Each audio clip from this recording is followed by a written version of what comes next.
할렐루야. 지난 시간에는 바다를 꾸짖으시는 예수님이란 제목으로 말씀드렸습니다.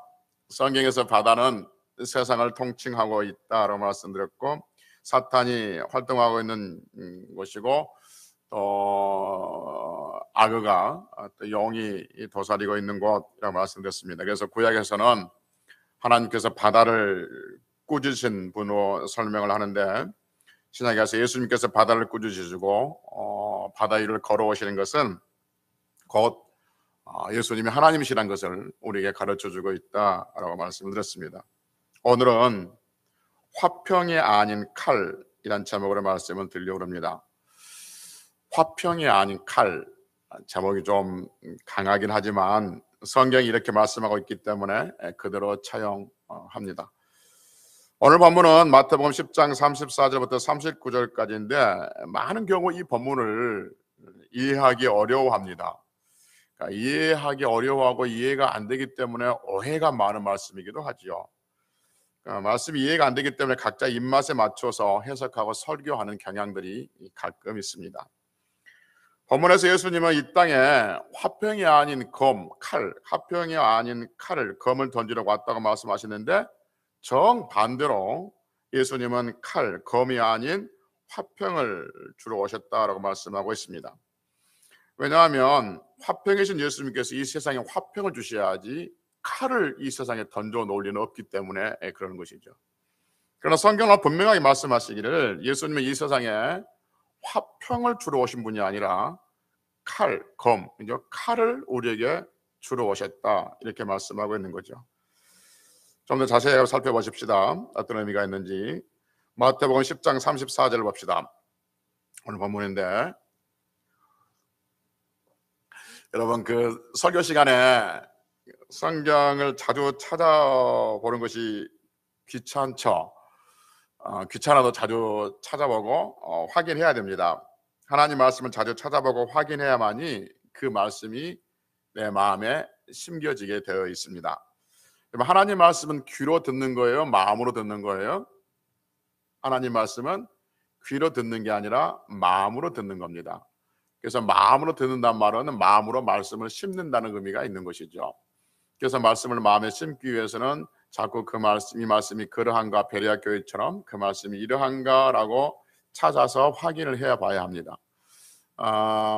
보통 설교를 듣고 집에 가서 오늘 목사님이 설교하는데 이런 본문을 가지고 여기 이렇게 설교했는데 그 말씀이 그러한가라고 찾아봐야 하지만 아마 대부분 그렇지 않을 겁니다.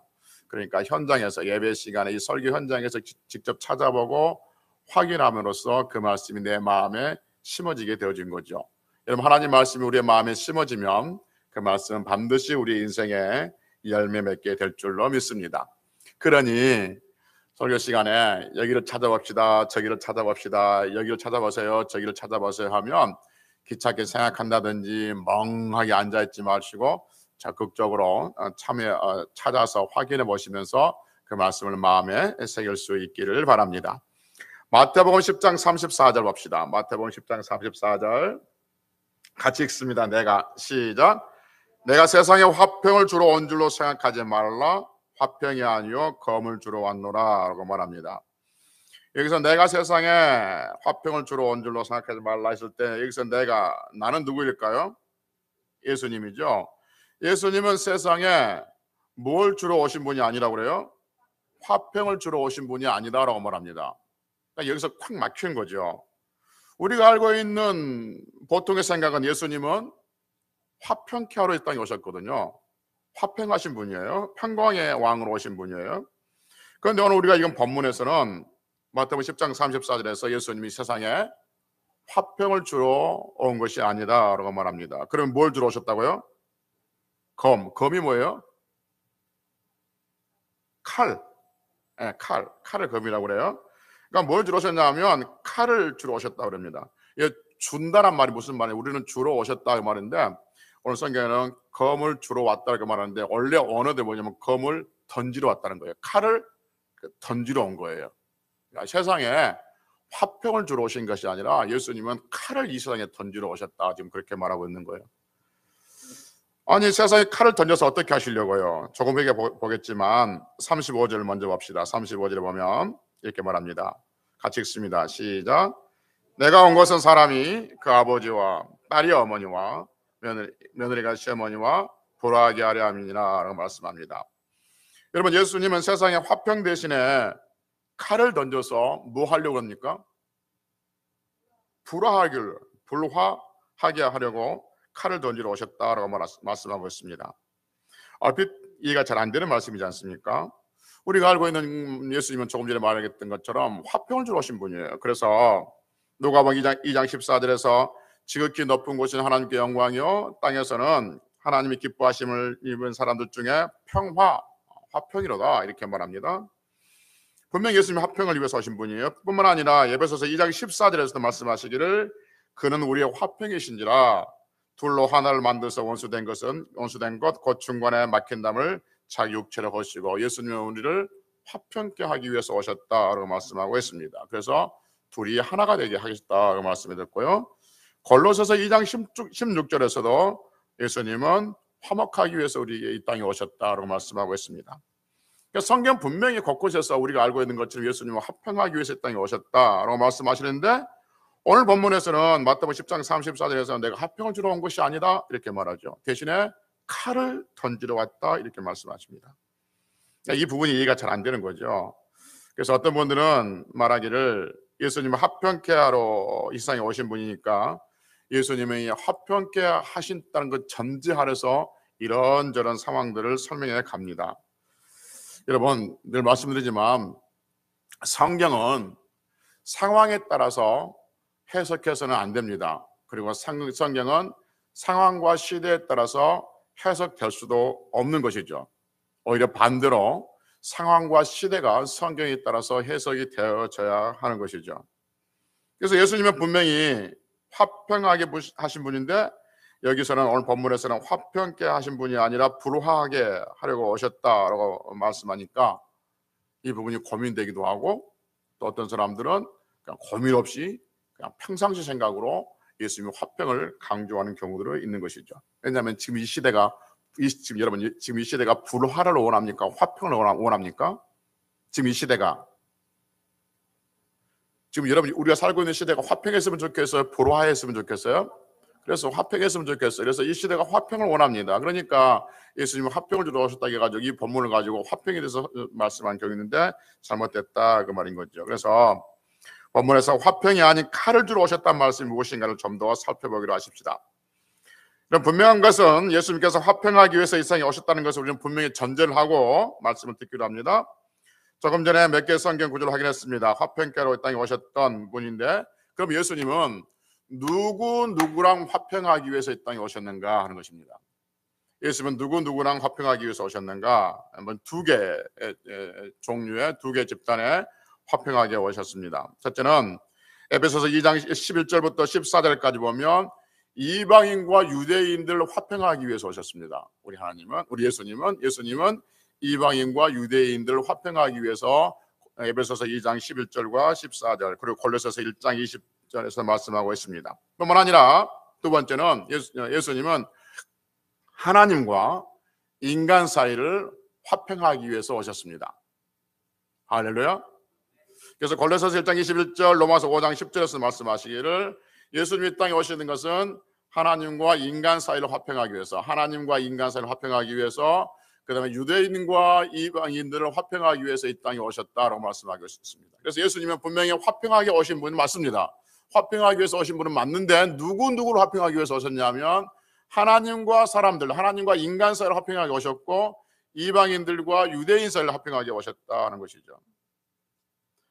이 개념 분명히 개념 짚고 넘어갑시다. 예수님은 여러분 화평하러 오셨어요? 화평하지 않게 하게 오셨어요?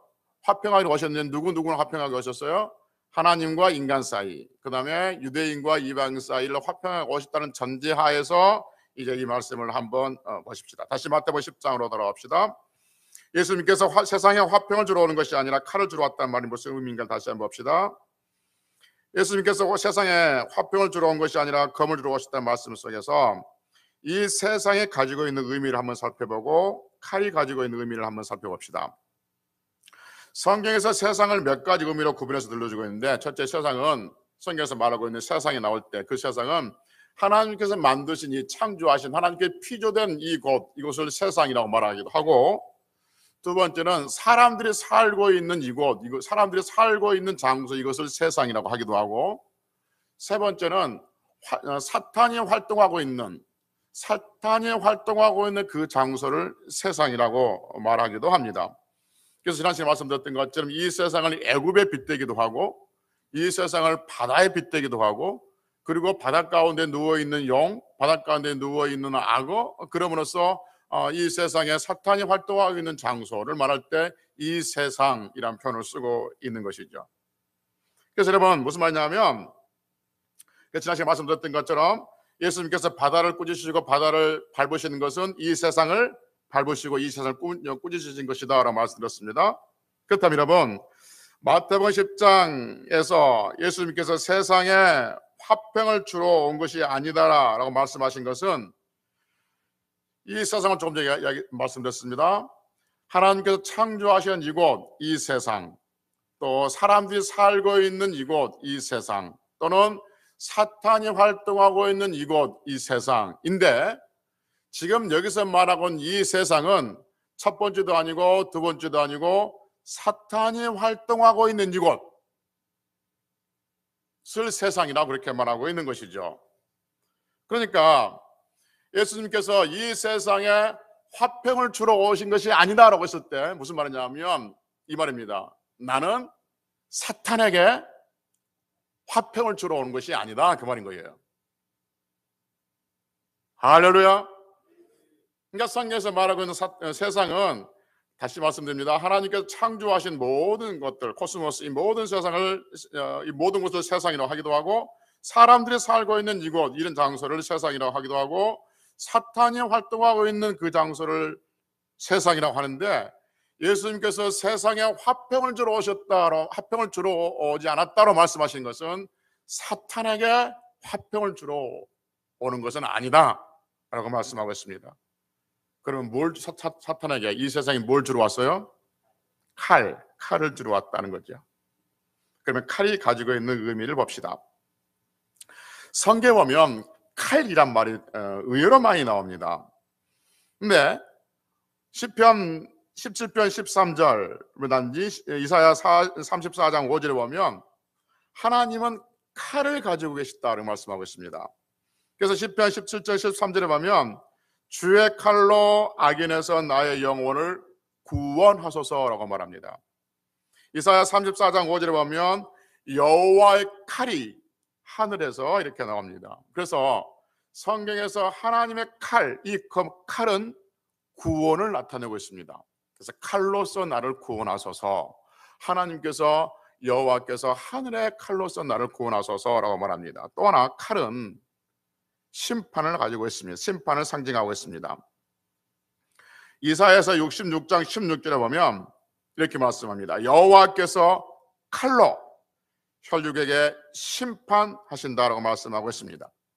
그러니까 칼이, 하나님의 칼이 뭘 상징하고 있냐면 심판을 상징하고 있는 거죠. 조금 전에 여호와 칼이 뭘 상징한다고 그랬어요? 구원. 그렇죠? 여호와 칼이 구원을 상징하고 있다고 그랬습니다. 또요, 여호와 칼이 뭘 상징하고 있어요? 심판을 상징하고 있습니다. 그래서 칼은, 하나님이 가지고 있는 칼은 무엇과 무엇을 상징해요? 구원과 심판입니다. 구원과 심판. 여러분, 하나님께서 칼을 가지고 계시는데 하나님이 가지고 계신 그 칼은 칼로서 구원을 하고 칼로서 심판을 합니다. 그래서 칼은 구원과 심판을 나타내고 있습니다. 그러면 여러분, 구원과 심판을 가지고 계신 분이 누구예요? 예수님이죠. 그렇죠? 기가 아프게 들었죠. 예수님은 구원자이시기도 하지만 예수님은 심판자이시기도 하는 것이죠. 그래서 여호와의 칼, 여러분 결국 무엇을 나타내냐면 예수 그리스도를 나타내고 있는 거죠. 구원과 심판이 그에게 있기 때문에 그렇습니다. 그래서 여호와의 칼은 구원과 심판이고, 그 구원과 심판은 결국 우리 예수님을, 그리스도를 의미하고 있다 하는 것이죠. 그러니까 이 진리, 예수님께서 여호와의 칼로서 구원과 심판을 나타낸다는 것을 기억하고 10장 34절 다시 정리해 봅시다. 10장 34절 마태복음 10장 34절 다시 읽어봅시다. 내가, 여기서 말한 내가 누구예요? 예수님이 세상에, 이 세상은 어디예요? 사탄이 활동하고 있는 곳, 그 세상에 화평을 주러 온 줄로 생각하지 말라. 화평이 아니요 거물, 즉 무엇과 무엇을? 그렇지, 구원과 심판을 던지러 왔다, 주러 왔다, 그 말인 거죠. 이제 이해가 되시죠? 그러니까 예수님이 사탄이 활동하는 곳에 화평을 주러 온 줄로 생각하지 말라. 나는 사탄 너희들하고 화평하기 위해서 온 것이 아니야. 나는 너희들 속에 칼을 던지러 왔어. 여호와의 칼, 이신 예수 그리스도를 던진 나 자신을 던지러 왔어. 그게 뭔데? 구원과 심판이야. 구원과 심판을 던지러 이 땅에 오셨다라고 말씀하고 있습니다. 그래서 우리 예수님은 화평케 하신 분, 하나님과 인간 사이를 화평케 하시고 유대인과 사람 사이를 화평하게 하신 것은 분명하지만 사탄과 화평하러 오신 분은 결코 아니라 그 말인 것이죠. 그래서 예수님은 하나님의 칼로서, 여호와의 칼로서 이 땅에 오셔서 사탄에게 갇혀있는 자를 구원하시고 사탄을 심판하시기 위해서 이 땅에 오신 줄로 믿습니다. 할렐루야. 그렇다면 여러분, 예수님께서 이 세상, 즉 사탄의 영역 속에 칼을 던져 놓으니까 어떤 일이 벌어질까요? 사탄의 영역 속에, 사탄의 활동 속에 구원과 심판, 칼을, 여호와의 칼, 예수 그리스도 자신을 그 안에 던져버린 거예요. 그랬더니 어떤 일이 생기냐? 마태복음 10장 35절 36절 읽습니다. 내가 온 것은, 시작, 내가 온 것은 사람이 그 아버지와 딸이 어머니와 며느리가 시어머니와 부러워하게 하려 함이라. 사람의 원수가 자기 집안 식구니라. 아멘. 사람의 원수가 누구라고요? 어떤 사람이 말하기를, 목사님 성경에 정말 맞아요. 그래서 왜요? 그랬더니 사람의 원수가 자기 집안 식구라고 했잖아요. 내가 그랬더니 우리 남편이 내 원수예요. 그렇게 말한 사람이 있다고 그러던데, 성경을 그렇게 자기적으로 해석하는 것은 결코 아닌 겁니다. 그럼 우리가 방금 읽은 마태복음 10장 35절 36절의 말씀, 즉 사람이 그 아버지와 딸이 어머니와 며느리가 시어머니와 불호하고 사람의 원수가 자기 집안 식구라는 말씀에서, 이 말씀은 여러분 예수님께서 처음 하신 말씀일까요? 아니면 그 이전에 누군가 말씀했을까요? 이렇게 질문한 거 보니까 처음은 아니고 누군가 했을 것 같다는 것이죠.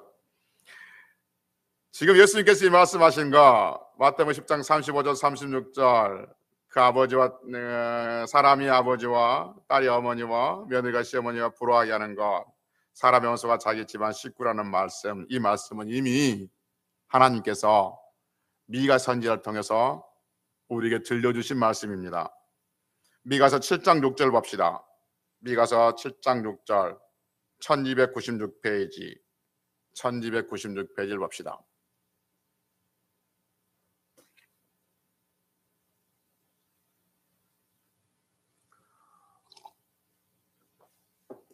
(1296페이지) 미가서 7장 6절, 우리가 조금 전에 읽었던 마태복음 10장 35절 36절의 말씀을 기억하면서 미가서 7장 6절 1296페이지 다 찾으셨죠? 읽어봅시다. 아들이, 시작, 아들이 아버지를 멸시하며 딸이 어머니를 대적하며 며느리가 시어머니를 대적하느니 사람의 원수가 곧 자기 집안 사람이로다. 아멘. 여러분, 하나님께서 이미 미가 선지자를 통해서 하신 말씀을 지금 예수님께서 다시 마태복음 10장 35절 36절에서 말씀하고 있는 것이죠. 그러니까 사람의 원수가 자기 집안 식구라는 말은 예수님께서 지금 처음 말씀하신 것이 아니라 이미 하나님께서 미가 선지자를 통해서 해놓으셨다는 것이죠. 그러면 하나님은 왜 아들이 아버지를 멸시하고 딸이 어머니를 대적하고 며느리가 시어머니를 대적하는 이 상황, 즉 사람의 원수가 자기 집안의 원수가 되어져, 이 상황은 어떤 상황이냐? 미가서 7장 6절을 읽어보면 하나님을 떠나서 우상 숭배하는 백성들에게 나타난 현상들이라 이렇게 설명하고 있는 것이죠. 그러니까 여러분, 하나님을 떠나서 우상 숭배하고 하나님을 믿지 아니하면은 거기에 뭐가 있느냐면 심판이 있다라고 말씀하고 있는 거죠. 근데 그 심판이 뭐냐면 이렇게 불화하게 하는 심판이 있다라고 말씀하고 있는 겁니다. 그래서 지금 미가서 7장 6절의 말씀, 가족끼리 서로 원수가 된다는 말씀, 그러니까 불화하게 된다는 말씀은 심판입니까? 축복입니까? 심판이죠.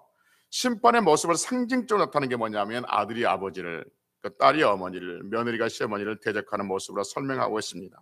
그러니까 예수님께서 이 세상에 화평이 아닌 칼을 던지는 것은 세상을 심판하는 모습인데, 그 심판하는 모습이 어떤 모습이냐면 불화하는 모습이죠. 화평이 아니고 불화하는 모습을 들려주고 있다는 거죠. 여러분, 예수님께서 마태복음 10장 35절 36절 다시 볼게요. 마태복음 10장 35절 36절 35절 36절 내가 온 것은 사람이 그 아버지와 딸이 어머니와 며느리가 시어머니와 불화하게 하려 함이니 사람의 원수가 자기 집안 식구리라. 여러분, 이 말씀을 누가 했다고, 누구 어떤 선지자를 통해서 하나님께서 말씀하셨다고요? 그러면 여러분, 예수님께서 지금 마태복음 10장 35절 36절에 말씀하는 그 현장에 여러분들이 있다고 합시다. 여러분들이 있는데, 우리가 거기에 있는데 두 종류가 있어요.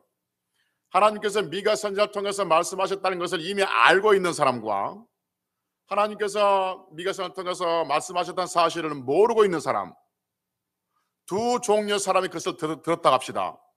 그럼 미가 선지자의 말씀을 알고 있는 그 사람들은 이 예수님께서 말씀하자마자 딱 듣는 순간 뭐냐면 심판이구나, 딱 듣겠죠. 그런데 그 말씀을 모르는 사람은요,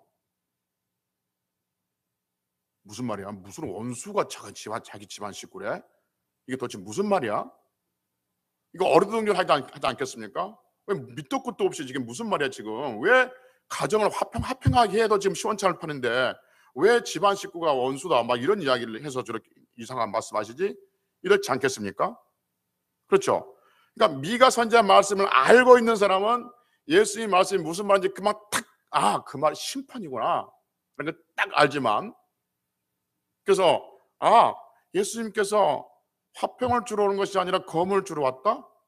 그러면 검이라는 것은 구원과 심판인데, 그리고 미가 선지자를 통해서 하신 그 말씀을 딱 하는 거 보면 예수님께서는 사탄에게 구원이 아니라 심판을 설명하고 있구나 라는 것을 딱 캐치한다는 거죠. 그런데 그것을 모르면 이게 도대체 무슨 말인지 그래서 한참 또 엉뚱한 것을 설명해 갈 수가 있는 것이죠. 여러분, 예를 들면 이렇게 예를 들 수 있을까요? 어떤 사람이 그 식초를 사과 주스인 줄 알고 마셨어요. 그러면 여러분, 그 마신 순간에 그 사람 얼굴이 어떻겠습니까? 찡그러지죠? 찡그러집니다. 그런데 옆에 사람이 그걸 봐요. 그래서 누군가 물었어요. 저 사람이 왜 얼굴이 찡그려요? 라고 물으니까 이 식초 맛을 아는 사람은 저 사람이 식초를 마셨기 때문에 얼굴이 찡그려 라고 하는데, 식초 맛을 몰라요. 식초가 뭔지도 모르는 사람이 그것을 설명할 수 있어요? 없어요? 설명할 수 없어요. 설명을 굳이 해야 한다면 이럴 겁니다. 이렇게 제목을 붙일 겁니다. 인상을 찌푸리면 건강이 좋지 않습니다. 인상을 찌푸릴 수 있는 원인, 첫째, 햇빛을 많이 쬐면 인상이 찌푸려집니다. 그래서 이 세상은, 햇볕은 이 세상에 많이 노출되면 건강에 해롭습니다. 그래서 인상을 찌푸리지 말고 삽시다. 두 번째, 기분이 나쁘면 인상이 찌푸려집니다. 그러니까 하나님의 평강을 누리고 항상 기뻐하며 사십시다. 그래야만이 건강에 좋습니다. 이렇게 엉뚱한 설명을 할 수가 있는 것이죠. 그런데 식초 맛을 아는 사람 뭐예요? 왜 인상을 찌푸린대요? 식초 마셨대. 그러면 그럼 끝나는 거죠. 그럼 더 이상 설명이 필요 없는 겁니다. 식초 마셨대. 그런데 모두 다 식초 맛을 알고 있는데 무슨 설명이 필요하겠습니까? 식초 맛을 모르니까 왜 찌푸린지를 설명해야 되고, 식초 맛을 모르는 사람이 설명하니까 자꾸 엉뚱한 소리를 하면서 햇볕을 많이 쬐면 인상이 찌푸려집니다. 기분이 많이 찌면 나쁘면 인상이 찌푸려집니다. 싸워서 인상이 찌푸려집니다. 남편이 말 안 들어서 인상이 찌푸렸습니다. 엉뚱한 이야기 한다는 거죠. 그래서 아무리 좋은 이야기를 하고 감동스러운 이야기하고 그리고 은혜스럽던 이야기를 한다 할지라도 식초가 빠져버리면 그건 설명이 될 수가 없는 거죠. 예수님께서 왜 제 말씀하신데 미가 선지자에게 하셨던 그 말씀, 심판에 대한 말을 지금 사탄에게 하고 있는 거야 라는 것을 굳이 설명하지 않아도 금방 알 수 있는 말씀을 우리에게 들려주고 있는 것이죠.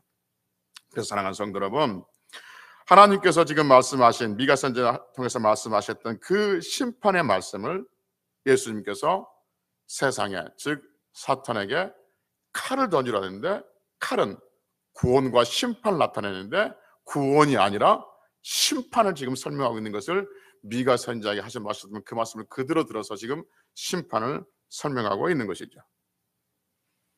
마태복음 10장 35절 하반절에 보면 불화하게 함이라는 말씀이 있습니다. 내가 온 것은 사람이 그 아버지와 딸이 어머니와 며느리가 그 시어머니와 며느리가 시어머니와 뭐하게 하려니라 불화하게 하렵니다. 이렇게 말합니다. 여기서 불화한다는 말이 무슨 말이냐면 합평하지 않는다는 말보다는 정확한 의미는 뭐냐면 구분한다, 둘로 쪼갠다, 둘로 나눈다는 의미가 있습니다. 화평한다는 말은 하나다는 말이겠죠. 하나가 되게 한다는 말이겠죠. 화목하다는 말은. 그런데 여기서 불화라는 말이 무슨 말이냐면 구분한다, 그다음에 둘로 나눈다 하는 것이죠. 그러니까 여러분 무슨 말이냐면 예수님께서 이 세상에 칼을 던지러 오셔서 이 세상 사탄에 있는 그 활동 속에 있는 그 존재들에게 둘로 나누겠다는 거죠. 둘로 분리시키겠다. 구원과 심판을 상징하는 그 상황으로 나누겠다라는 것이죠. 그러니까 사탄이 활동하고 있는 그 사탄의 지배가 있는 이 세상에 예수님은 칼을 던져서 구원과 심판으로 불화시키겠다, 나누겠다, 분리시키겠다, 쪼개겠다, 그렇게 말씀하고 있는 거예요. 즉 양과 염소를 나누듯이 쭉정이와 알곡을 둘이 나누듯이 사탄의 지배 아래 있는 이 세상에 칼을 던져서 구원과 심판을 던져서 둘로 믿는 자와 믿지 않는 자를 둘로 분리시키겠다, 둘로 나누겠다, 그 이야기를 지금 하고 있는 것이죠. 그래서 서로 대적하게 할 것이다 라고 말씀하고 있습니다. 그러면서 마태복음 10장 37절 38절에서 이 대적하는 둘이 분리되는 이 싸움에서 필연적으로 싸움이 일어날 수밖에 없는데 이때 믿는 자가 취할 것은 오직 예수님을 사랑하는 것인 것이죠. 그래서 37절에서 말하고 있는 어머니나 아버지 또는 아들이나 딸은 육체적인 눈으로 볼 때 최고의 가치 있는 것이라고 말씀하고 있는데, 그러나 칼이 세상에 들어와서 구원과 심판 나눌 때는 심판 쪽이 아니라 구원 쪽에 있는 여러분과 저는 눈에 보이는 최고의 가치, 그것이 어머니든지 아버지든지 또는 딸이든지 아내든지 또 누구든지 눈에 보이고 있는 최고의 가치 있는 것, 그것을 더 사랑하는 것이 아니라 자기 십자가를 지고 예수님을 따르는 것, 이것이 구원 쪽에 있는 사람이지 심판 쪽에 있는 사람이 아니다 하는 거죠. 39절도 마찬가지고요. 39절 읽어봅시다. 39절 자기 목숨을 시작. 자기 목숨을 얻는 자는 잃을 것이요 나를 위하여 자기 목숨을 잃는 자는 얻으리라. 여러분 이 말씀은 잘 이해가 될 것도 같은데 들여다보면 결코 잘 이해가 안 되는 말씀이에요. 자기 목숨을 얻는 자는 잃을 것이요 나를 위하여 자기 목숨을 잃는 자는 얻으리라. 무슨 말인지는 알 것도 같은데 무슨 말이에요? 라고 설명해 보면 그거 알잖아, 그런 뜻이잖아, 라고 할 수밖에 없는 그런 말씀이죠. 여기서 목숨은 자기 목숨을 할 때 이 목숨은 우리가 가지고 있는 이 목숨, 이 육체적인 생명을 의미합니다. 그러니까 39절 말씀을 이해하기 위해서는 영혼이란 단어를 넣어서 읽으면 훨씬 이해가 쉬워집니다. 제가 한번 영혼이란 단어를 넣어서 한번 읽어보겠습니다. 39절입니다. 자기 목숨을 얻는 자는 영혼을 잃을 것이요 나를 위하여 자기 목숨을 잃는 자는 영혼을 얻으리라. 조금 더 이해가 되십니까? 이제 다시 읽어볼게요. 자기 목숨을 얻는 자는 무엇을 잃을 것이요? 영혼을 잃을 것이요 나를 위하여 자기 목숨을 잃는 자는 무엇을 얻으리라? 영혼을 얻으리라는 거죠. 자기 목숨을 얻기 위해서 말로 하면 내 육신의 생명, 내 육신의 생명, 내 유익, 내 목구멍, 먹고 사는 것, 이것을 얻는 자는 영혼을 잃어버릴 것이다 하는 것이죠. 대신에 내가 먹고 사는 것, 내 목구멍, 내 목숨, 이것을 잃는 자는 뭘 얻는다? 영혼을 얻으리라 이렇게 말씀하고 있습니다. 여러분 지금까지 말씀을 요약하면 이것입니다. 예수님은 사탄이 왕 노릇하고 있는 이 세상에 오신 것은 사탄과 합평하기 위해서 오신 것이 아니라 사탄의 지배하고 있는 이 세상에 칼을 던지러 오셨습니다. 그 칼은 구원과 심판을 상징하고 있습니다. 그래서 그 칼 아래서 칼이 던져지는 그 세상에서 예수님을 믿는 자는 구원일 것이고 예수님 믿지 않는 자는 심판이다 하는 거죠. 그리고 예수를 믿는 자 쪽에 있는 사람들, 구원 쪽에 있는 사람들은 무엇보다도 자기 아버지나 어머니나 딸이나 아들보다 최고의 가치 있는 것보다도 예수님을 더 사랑할 때 그 예수님 안에서 합당하게 여겨진다라는 말씀을 우리에게 들려주고 있습니다. 오늘 이 말씀이 우리에게 들려주고 있는 말씀인 거죠. 그러면 여러분, 이제 결론이면서 질문을 드립니다. 결론이면서 질문. 지금 이 시대에, 그러니까 2022년 또 지금 이 시대에, 지금 이 시대 여기에 하나님은 칼을 던져 놓으셨을까요? 아니면 던져 놓지 않으셨을까요? 질문하는 거 보니까 던져 놓은 것 같죠? 질문의 고대가 던져 놓은 것 같습니다. 하나님은 지금 여기에 2022년 이 올해에도 하나님의 칼을 던져 놓으셨습니다. 할렐루야. 히브리서 4장 12절 봅시다. 히브리서 4장 12절.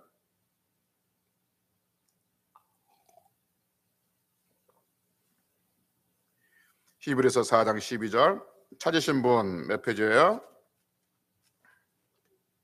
356?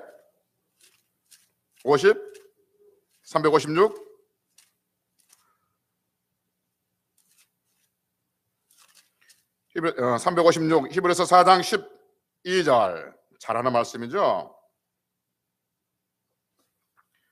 히브리서 4장 12절 같이 읽습니다. 시작. 하나님의 말씀은 살아있고 활력이 있어 좌우에 날선 어떤 것보다 예리하여 혼과 영과 및 관절과 옷을 찔러 쪼개기까지 하며 또 마음의 생각과 뜻을 판단하시나니 하나님의 말씀은 살아있고 활력이 있어 좌우에 날선 어떤 무엇보다도 검보다도 하나님의 말씀이 칼인 줄로 믿습니다. 할렐루야. 에베소서 6장 17절 봅시다. 에베소서 6장 17절. 에베소서 6장 17절입니다. 316페이지.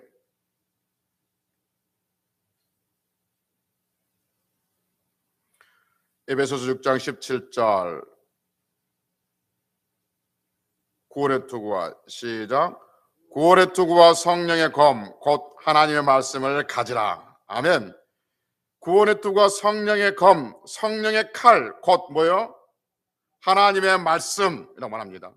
하나님의 말씀이 하나님의 칼인 줄로 믿습니다. 칼은 무엇과 무엇을 나타낸다고요? 구원과 심판을 나타냅니다. 그래서 하나님의 말씀은 구원이 있고 하나님의 말씀은 심판이 있습니다. 하나님의 말씀을 믿는 자는 구원이고 하나님의 말씀을 믿지 않는 자는 심판입니다. 그래서 하나님께서 이 세상에 칼을 던지러 왔었습니다. 구원과 심판을 던지러 오셨고 지금 2022년도에도 구원의 칼은 여전히 존재하는데 그 칼은 하나님의 말씀으로 이 칼이 지금도 존재하고 있는 줄로 믿습니다. 그래서 사랑하는 성도 여러분, 여러분과 저는 하나님의 말씀인 칼을 가슴에 꽂고 다니는 사람들입니다. 그리고 우리가 있는 곳에서 우리는 칼을 빼서 휘둘러야 합니다. 그래서 분리시켜야 됩니다. 우리가 있는 곳에 하나님의 말씀을 꺼내들어서 구원과 심판 쪽으로 분리시켜야 되는 것이죠. 그래서 마태복음 10장 35절 말씀대로 믿는 자와 믿지 않는 자를 불화하게 해야 합니다. 그 몇 년 전에 그 도깨비라는 그 드라마가 있었잖아요. 그 주인공이 공유는 여러분 그 뭘 가슴에 꽂고 다닙니까? 칼. 그런데 칼을 꽂고 다니는데 이게 그 다 보여요? 아니면 도깨비들만 보여요? 나 잘 안 봐서 모르는데 그 도깨비 신부는 보인다면서요. 네, 그러니까 그 공유라는 그 드라마 주인공이 가슴에 칼을 꽂고 다녀요. 옛날에 몇백 년 전에 도깨비인데 가슴에 칼을 꽂고 다니는데 사람들은 그 칼이 가슴에 꽂혀 있는 게 안 보인대요. 근데 도깨비인가 뭐 단 도깨비 류의인지 모르지만 그러니까 어떤 도깨비 신부인지 그 사람은 어떤 그 도깨비와 같은 그 종류의 사람들은 그 칼이 보인다고 저는 그렇게 알고 있는데 맞는지 모르지만 하여튼 무슨 말이냐면 여러분과 저는 보이지 않지만 하나님의 말씀이 칼을 가슴에 꽂고 다니는 사람인 줄로 믿습니다. 그래서 믿지 않는 사람들은 우리가 칼을 가지고 있다는 거 몰라요. 그러나 믿는 사람들 우리가 칼을 가지고 있다는 거 알아요. 그래서 믿지 않는 사람들은 우리가 칼을 가지고 있다는 것을 모르지만 우리는 하나님의 말씀이신 칼을 가슴에 꽂고 다니다가 하나님을 믿지 않는 자들에게 칼을 던져서 말씀을 던져서 그들이 서로 불화하게 만들어대요. 구원과 심판으로 나눠지게 만들어야 할 의무가 바로 여러분과 저에게 있다 그 말인 거죠. 그래서 예수님께서는 칼을 던져놓으셨고 그 칼은 구원과 심판이고 그 구원과 심판은 곧 예수님이고 그런데 그 칼이 누구냐 하면 말씀이다. 말씀이 곧 칼이다. 그런데 그 말씀을 성도는 가지고 다닌다. 그러니 세상 속에서 말씀을 선포하고 사는 것은 결국 세상에 우리가 칼을 던지는 것이고 그리고 칼을 던지는 곳이 반드시 뭐가 있냐면 불화가 있는 거죠. 그러니까 전도하면 여러분 시끄러워요? 안 시끄러워요? 시끄러워요. 전도하면 여러분 전도하면 다른 사람들이 와 당신 전도하십니까? 라고 칭찬합니까? 소금 뿌리고 가라고 소리 지릅니까? 소금 뿌리고 막 말도 안 소리 하지 마라고 그러고 미친놈이라고 광신자라고 그러고 막 그렇게 불화하게 되는 것은 당연한 거예요. 칼이 그 속에 던져졌기 때문에 그렇습니다. 사랑하는 성도 여러분, 예수님께서 이 세상에 오신 것은 검으로 오셔서 구원과 심판을 이루셨기에 이제 우리는 성령의 검인 말씀을 전함으로 즉 전도함으로 구원과 심판을 나타낸데 그렇게 선하고 아름답게 쓰임받는 성들이 되시기를 주의 이름으로 축복합니다. 기도하시겠습니다.